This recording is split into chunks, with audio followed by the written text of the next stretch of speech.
Hi, all of you wonderful scuba divers out there. Welcome to the Scuba Diving Magazine podcast, where I break down the latest scuba diving news and things that have piqued my interest over the previous week. This week, courts have sided with Netflix in a defamation lawsuit after a movie painted somebody in a rather bad light.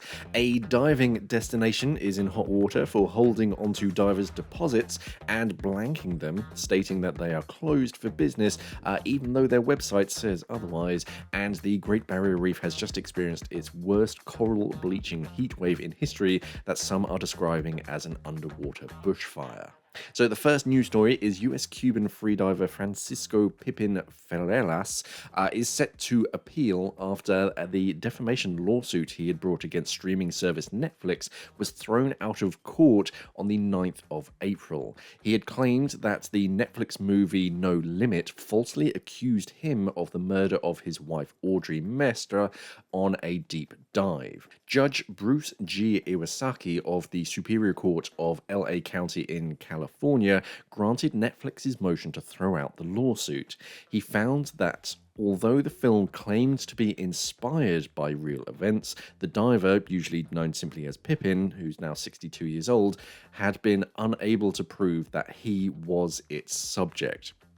So, released in September 2022, No Limit deals with fictional freediving couple Pascal Gauthier and Roxana Aubrey, and implies that Gauthier, jealous of his partner's success, is complicit in her death whilst she is attempting to set a new world depth record. Now, this film was, as they say, inspired by real events, and if you look up Audrey Mestre, she drowned in 2002 whilst attempting a record dive to 171 meters, free diving.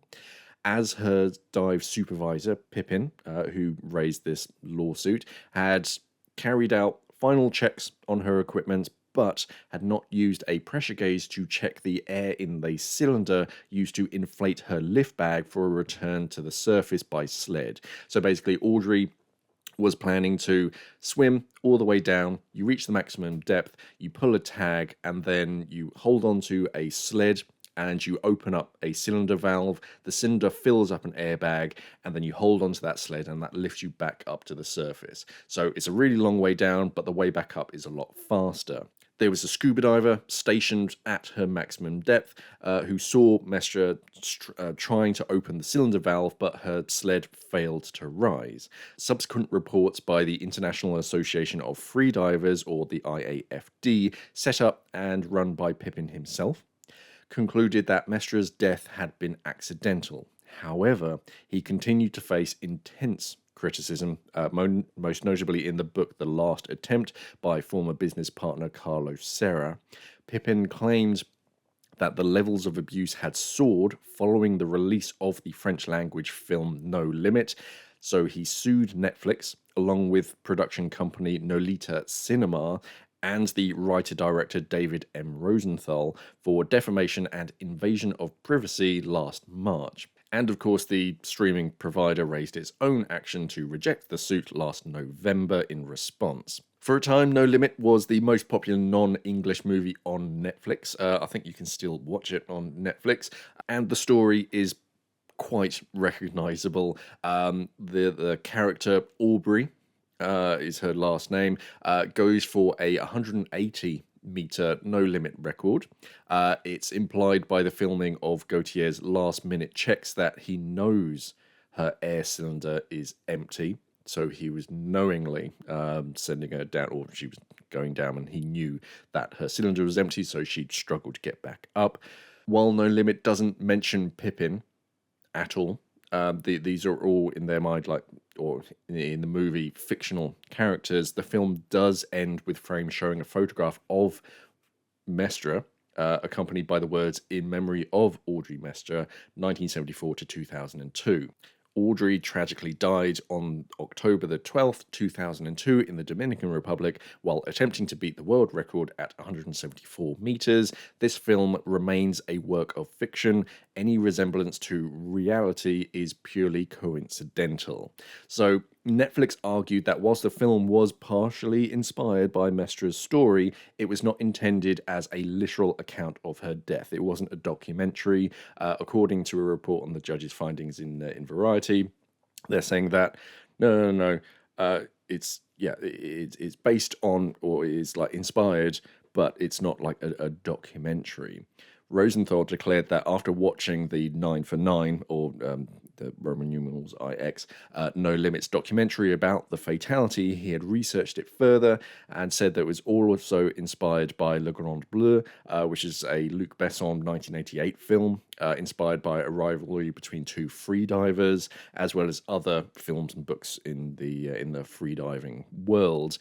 Quoting, "The film was not intended to depict any particular person, but rather explores my imaginings of how a particularly toxic relationship might unravel in a unique high-pressure environment like the world of no-limit freediving." That was a statement by Rosenthal, who said he had no special insight into the truth of Mestra's death.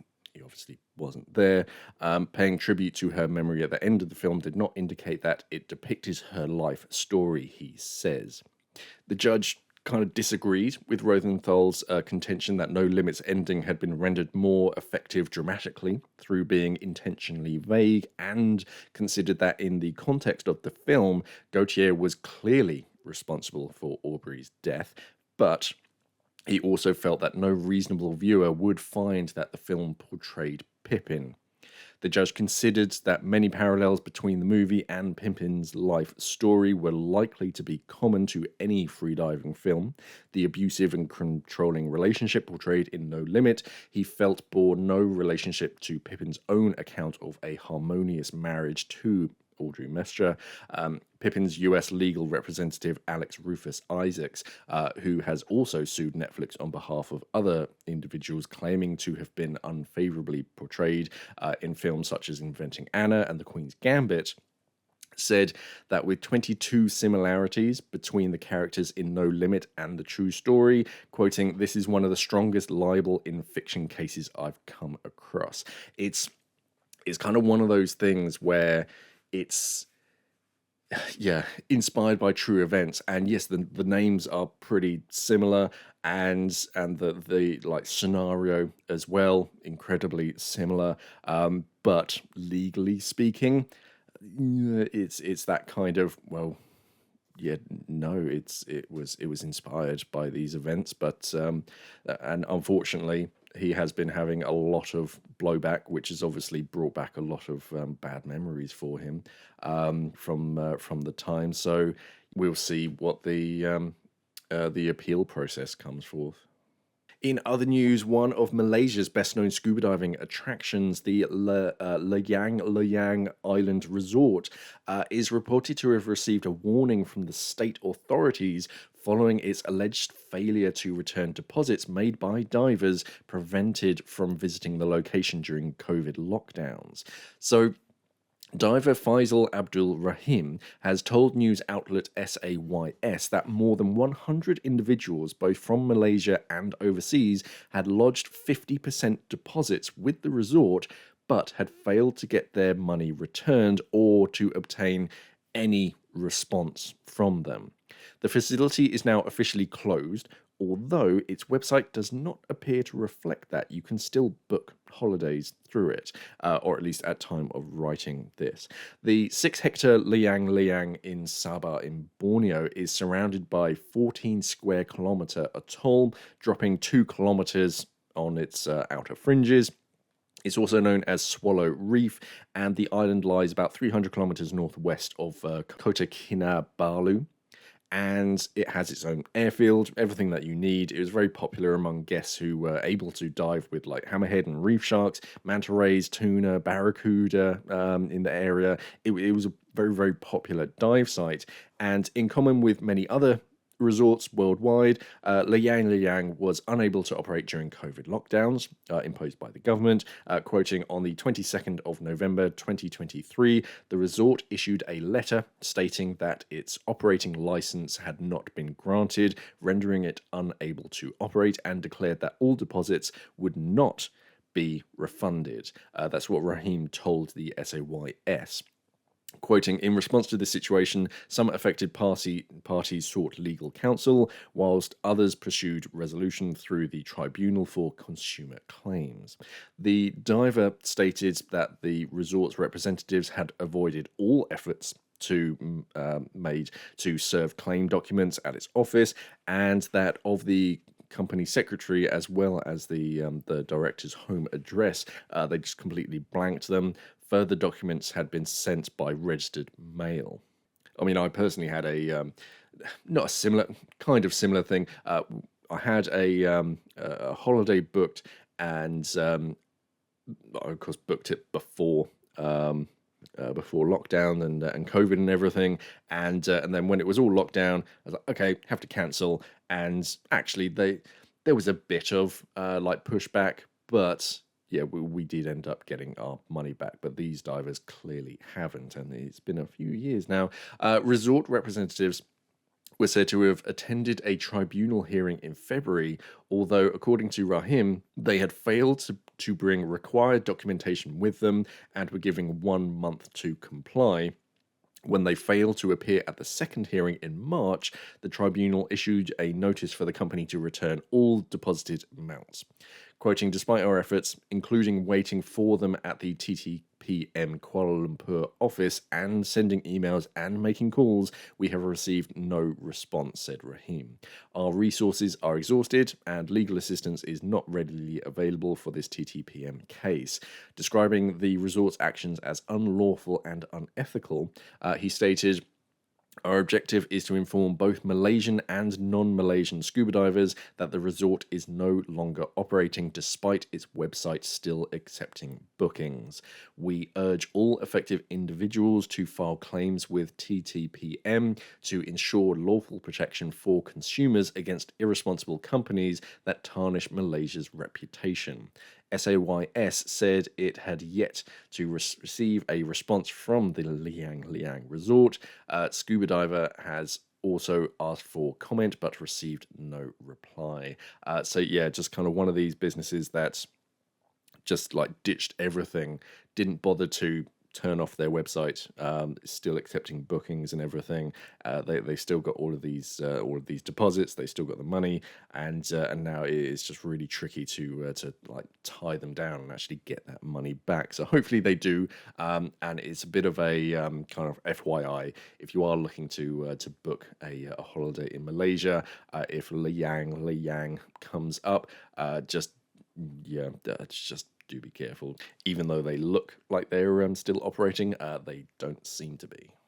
Further east in Australia, the Great Barrier Reef has been suffering through its worst ever heat stress, with more than 80% of the reefs enduring dangerous levels of heating, according to Australia's Climate Council. Scientists are grappling to quantify the amount of irreparable cumulative damage from repeated such events, says the council, which describes itself as the country's independent, evidence-based organisation on climate science, impacts and solutions.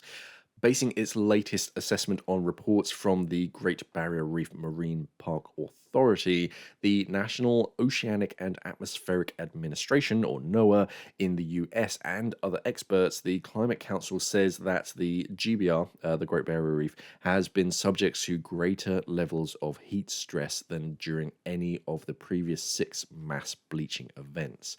Almost half, about 46%, of individual reefs that make up the Great Barrier Reef experience record heat stress, according to analysis of NOAA Coral Reef Watch data, while more than 60% of the individual reefs have shown, quote, prevalent bleaching in the latest Marine Park Authority assessment. Surveys show coral bleaching affecting an area likened in size to the land burning during Australia's 2019-2020 bushfire season, known as Black Summer, according to the Climate Council. Also, marine scientists have reported that coral bleaching has been occurring at greater ocean depths than previously recorded, along with centuries-old corals succumbing to the extreme heat. This is an event in a slow unfolding disaster that is fundamentally altering the reef, states the organization. Repeated mass bleaching events started occurring in the late 1990s due to marine heat waves driven by climate pollution.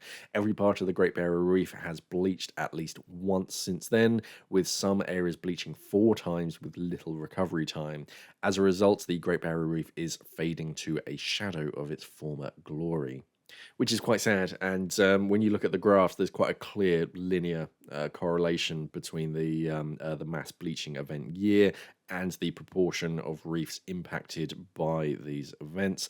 So it's only really going to get worse for them, and yeah, more and more like just white bleached corals for one of the most famous reef systems, the Great Barrier Reef.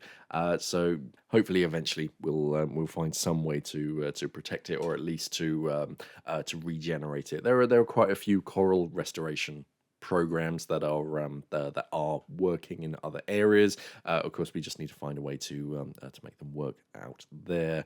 It is such a shame, and it is happening all around the world. But yeah, there's a lot of attention on the Great Barrier Reef at the moment. In some nicer news, if you celebrate the May the 4th as Star Wars Day, Oyster Diving and Aquasports have teamed up to host a Star Wars themed open day on the 4th of May at Mercer's Lake, Hadley, located near the M25 and Gatwick Airport. Oyster Diving were recently granted exclusive access to offer scuba diving courses and fun dives at the lake, and they've just launched their own boat that they've named the Blue Pearl to explore various parts of the expansive waterway. In water, divers can glide around an underwater woodland and see lots of fish in glorious visibility. Out of the water, Divers can set up in a purpose-built kitting up area, unwind with a warm shower, and chill out après dive in the cafe and licensed bar. Guests will also be able to enjoy discounted tasters of various water sports, including stand-up paddleboarding, canoeing, and sailing, courtesy of on-site providers Aqua Sports. Oyster Diving will be joined by Apex and possibly other diving manufacturers to display their latest products. Demo equipment will be available for qualified divers, and Oyster's sales support team will be on hand for customers with any questions. Divers wishing to get in the water will need to book via Oyster Diving's website, where you can also choose to hire any equipment. Non-divers and well-behaved dogs are very welcome, as well as the water sports. There's going to be music, food, and that licensed bar. The fun starts at 10 a.m, finishes at around 4:30. So you're welcome to come along, wear your finest Stormtrooper or Princess Leia outfit, and enjoy the fun. So yeah, May the 4th.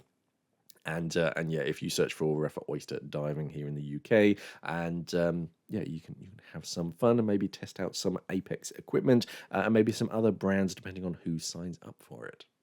As far as dive equipment news, Fourth Element Dive have a win a wetsuit or undersuit of your choice competition going out. I noticed it's on Instagram. They say comment below with which suit you'd love to win, where you'd love to dive in it, and tag who you'd love to dive it with. Don't forget to follow our page for a bonus entry. Follow us on TikTok as well. Entries close GMT midnight, April the 21st, 2024. Winners will be announced on social media from this account on Tuesday, the 23rd of April. Beware of imitators. Yeah, do be careful of scams out there. Visit fourthelement.com for terms and conditions. Apex Diving has welcomed Natalie Lasselin as a new ambassador for Team Apex as they mark their 50th anniversary. They say there's no greater fit than a member of the Women Divers Hall of Fame and godmother of the 25th Paris Dive Show. Natalie is a pioneer in underwater exploration and documentary filmmaking. She has explored some of the most remote dive sites, and her documentaries not only showcase the beauty of these environments, but also advocate for ocean conservation. Her dedication to pushing the boundaries of exploration have earned her widespread recommendation. Sticking with Apex, we're starting to see some sizes of the new RK4 fins starting to pop up in some dive centres or on dive shops. Limited sizes. This one, for example, is size large black. They're coming in, I believe, 3 colours. I think it's black, white, and orange. I'm not sure if they're coming in yellow like the RK3 fins. I could be wrong. But yeah, at the moment, it's not going to be like every single size, every single color. I think it's just going to be drips and drabs as they're readily available.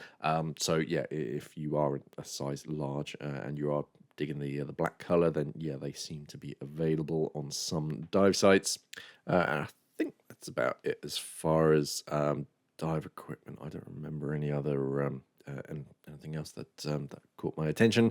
So on to some Ask Mark questions. The first one comes from Ben Heckendorn, 2696. Ben says, about a month ago, I got my dry suit certification. So I wonder, which dry suit would you recommend? I saw the Avatar 101, but when I told the dive center about it, he told me he wouldn't recommend cheap tri-laminate. Truth. Cheap tri-laminate dry suits because you would need to buy another one within 2 years. Really? All right. I thought about a neoprene dry suit since you got a lot of experience. Which one's best for the fair price? I mean, I love membrane dry suits as long as you like not scrambling in and out of like really rough environments. They're going to last a lot longer than 2 years. And I wouldn't describe the 101 as a. I mean, it's not an expensive dry suit, but it's from like the same company like Santee. So the build quality is very, very good. I do like the 101. They've got the 102, the Aeron, whatever the number is, and that's like an upgraded version, so that's quite nice. But if you're looking at neoprene, I used to teach in a waterproof dry suit. That used to confuse a lot of people. That's the brand name. They're not everything they make is waterproof. You got a lot of like waterproof neoprene gloves, and they're like, "Oh, these are going to keep my hands dry." Nope.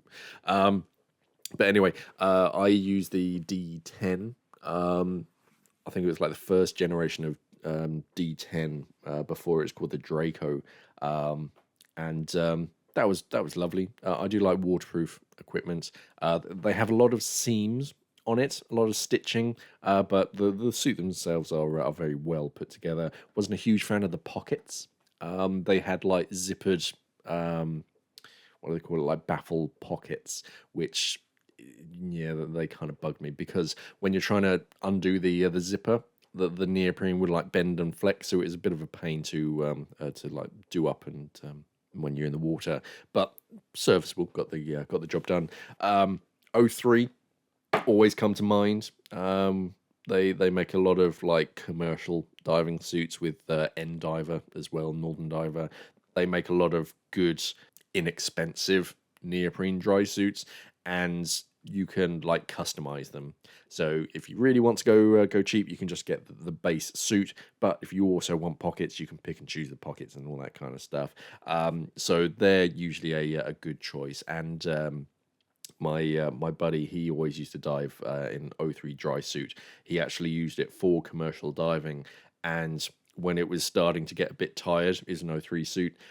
He wrote to them and said, "Oh hey, how can it be like repaired or whatever?" And they said, "Well, if you wouldn't mind like writing a testimonial or whatever you call it about the suit, we'll just give you a new one." So like, okay, and yeah, they have a good like work ethic and a good strong suit. So I was pretty close at buying an O3 suit at one point. Northern Diver as well. They also make a lot of good strong like neoprene suits. So yeah, there's a few. It kind of depends where you're from. I think O3 and Northern Diver are both quite British brands. I don't know how widely available they are around the world, but yeah, I'd be looking at them. Waterproof, I think, are a bit more global, or at least they exist in, or at least they have like dealers in other countries, as far as I'm aware. Otherwise, Scuba Pro is always a good shout. They got their Exo Dry and their Ever Dry suits. They're always very popular. Not the cheapest dry suits out there, but it's Scuba Pro, so it is decent quality. Otherwise, I mean, I'd consider membrane dry suits. I don't think I'd go back to neoprene. They're nice. I mean, I was diving up in the Arctic in one, and yeah, you really don't feel the cold, and you don't need a lot of insulation underneath them. However, they're pretty heavy. You do need more lead to get down. They're nice and tough, so if you brush up against something, you're gonna have to really go some to penetrate through all of the neoprene. But as long as you're like relatively diligent, the membrane dry suits are pretty good nowadays. Even some of the budget ones, like the Avatar 101, I'd be very happy diving a 101. So yeah, I'd revisit it. 391 Wombat says, I see there are some 300 bar carbon fiber cylinders available. Are they suitable for scuba diving? Do you see them at all? Will dive shots fill them, or are they too tough on compressors? I mean, 300 bar cylinders, I used to fill up 300 bars. We used to use a Haskell pump. The regular compressor, wouldn't go up to 300 bar. You then had to use the Haskell pump to get it up to that 300. I never found that I got a reliable fill, even when I was doing it myself, filling it up to 300, because it gets like exponentially harder the higher the pressure goes. So by the time you actually hit the water, you're actually like 270 on a good fill. So the benefit isn't that much. As far as carbon fiber themselves, I used to fill up carbon fiber cylinders for the local fire department, and they used to float like balloons. We had these water tanks, which I'm not sure if you're supposed to use anymore, but basically tanks of water that you put the cylinder in whilst you fill it up. There was supposed to be a few benefits of it. I just found that it used to get you wet. It was quite useful for like locating a leak before it got very worse. But yeah, I did get quite wet quite a few times as an O-ring popped, and then of course it's submerged underwater. You're stood right next to it, and yeah, everyone gets wet. But anyway. Yeah, the carbon fiber ones, they're lovely and light, so you can pick them up really easily, but they would bob on the surface like a balloon. So I imagine I have seen them on a website, carbon fiber cylinders, and they're made for like scuba diving. And I suppose that the benefit is that that they are a lot lighter, so carrying equipment is a lot easier. However, because they're so much more buoyant than an aluminium and especially a steel cylinder, you need to bring more lead with you to make it sink. So you're kind of offsetting it. It's like, yeah, your cylinders are a lot lighter, but your weight belt is a lot more heavy. So I don't really see the benefit. They're also, as far as I'm aware, they're a bit more fragile. They don't like dings and bumps and scrapes and stuff, so you do have to be quite careful with that. And I think they also have limited lifespans, whereas a good like metal cylinder will, like, as long as you keep getting it tested and you look after it, will last until they run out of space on the shoulders to stamp date stamps on it. With a carbon fiber, I think they have definitive like 10-year lifespans or something. I'm not sure in the exact number. I haven't really looked into it, but yeah, I think they're quite limited as far as after X years, it just no one will fill it to whatever pressure. But yeah, have a chat with your if you are looking at 300 bar cylinders, have a chat with your local dive center, because I know at one of the locations, because the dive center I used to work for, we used to have two locations. We had a smaller satellite location. I don't think that could go up to 300 bar. I forget. It was a long time ago now. But yeah, at the main location, yeah, we had the big compressor that would fill up the banks, and then you charge up the cylinder from that, and then you'd have a Haskell pump, which just kind of punched the air into the cylinder up to 300 bar. Used to scare the socks off a lot of people because it makes quite a loud noise, and when you're like standing around cylinders and things, any kind of loud noise is quite scary. But yeah, have a chat with your local dive center, see if they can fill up to 300 bar. It can be quite limiting depending on where you're diving. I think I was diving up in the Farne Islands, and they're like, well, we can get it up to 232, maybe. Can't get it up to 300, so you always have like short fills. Bazooka 171 says, could you show me how you merged the orange line with the yellow one? I saw in the video you had some kind of grey tool to link them. This is on the video, how can I leave my DS and be attached to my spool? And it looks like I'm using an Apex Lifeline spool. Bazooka says, I found it interesting in how you use the yellow line to attach the carabiner and secure it and make the spool secure and safe, and let the orange dedicated to deploy the DSMB for other use. So with the Apex Lifeline spools, they that's how they come assembled. Apex do it for you. Whilst most spools just use a single piece of like cave line and then just tie a loop in the end. The loop at the end we call a leader. What Apex did is they put a little metal swivel like you get in like fishing equipment, and they attach the main section of the line is like an orange tape. I forget the name of it. It's a special manufacturer, but that makes it a lot lighter. It's quite easy to control. Like if you get tangles, because it's a flat tape, I just personally find it a lot easier to untangle, and it's bright orange, so it's good to see in all kind of water conditions. And then that attaches to that metal swivel, because a lot of the time the buoy just on the surface will turn and twist the line, which can be a bit of a pain. So the swivel just undoes that, and then that attaches to a separate leader, which is bright yellow, which helps to distinguish it when you're in the water. You know what you're grabbing for. It's made of a round Dyneema line, which is made to be a bit more abrasion resistant. So whatever you're attaching it to, and like tying knots and that kind of stuff, it's gonna put up with a lot more abuse. So it kind of comes that way. I do adjust my my spools a little bit just to make it a bit easier. But yeah, that's kind of how how it comes basically. I'm sure you could do it yourself if you really wanted to. If you have a look at like fishing spools, I think they're called spools or spindles or whatever it is. You should be able to find it, and yeah, I'm sure you can get hold of the line itself. If you search online, I think I've seen where you can buy replacement line for it. But yeah, it's nothing special. It's just a fishing like spindle basically. And that's it for another week. Thank you for listening, everybody. Remember to head over to our website, scubadivermag.com. Check out our magazine, all the amazing things that we do over there. We're very busy planning the Australian Go Diving show.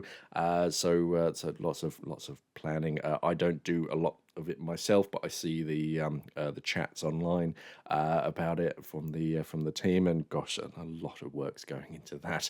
So if you are in Australia, it's definitely worth checking out. And yeah, thank you for listening. Remember to like, share, subscribe to all the good social media stuff. Thank you for listening, everybody, and of course, safe diving.